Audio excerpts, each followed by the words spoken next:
प्रत्येक वेळेस टॉपर बदलतो. त्याचं कारण आहे की त्याने अभ्यास कमी केला असं नाही. त्याच्या सोबत एक असा व्यक्ती आहे की ज्याने डिसिप्लिन ठेवलं म्हणून तो त्याला पार करू शकला.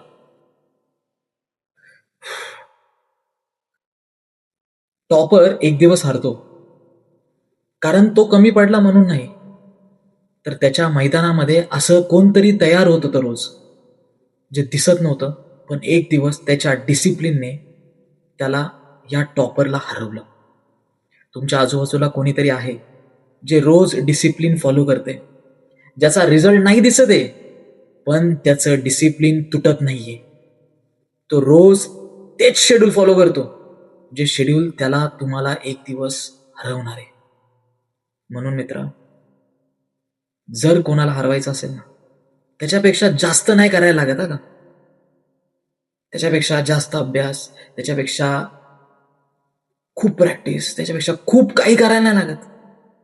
जे आज करतोय ना मित्र, ते रोज करायचे.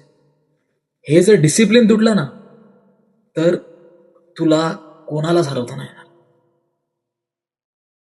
हे बऱ्यापैकी लक्षात ठेव आणि रोज आपलं सातत्य चालू ठेव.